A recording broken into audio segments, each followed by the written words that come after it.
Iran जंग में America Israel शिकस्त खाते हुए नजर आ रहे हैं। जब ताकतवर शिकस्त खा रहा हो तो वो अपनी ईगो के लिए कोई भी तबाहकुन हथियार इस्तेमाल कर सकते। इस खदशे का इज़हार किसने किया है ये आपसे शेयर करना है। अमेरिका का जस्टिस डिपार्टमेंट इससे पहले 35 लाख फाइलें जेफरी एप्स्टीन की पब्लिक कर चुका है और इसमें 1000 बार ट्रंप का जिक्र आया है। 30 लाख फाइलें दोबारा उसने पब्लिक की है जिसमें अलग से ट्रंप का जिक्र है। नाबालिग लड़कियों के साथ अजीबोगरीब हरकतें करता नजर आ रहा है, नेकेड लड़कियों के साथ ही करता हुआ नजर आ रहा है।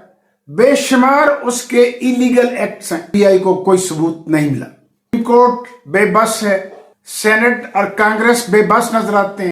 रिपब्लिकन का जमीर स्याह हो चुका है, कोई आलमी गुंडे का हाथ नहीं पकड़ रहा। जंग को बंद करने के लिए कोई आगे नहीं बढ़ रहा। आइन और कानून की हुक्मरानी कहीं नजर नहीं आती, तहजीब खत्म होती नजर आ रही। जंग में एटम बम इस्तेमाल हो सकता है, इसका इज़हार प्यूटन ने किया।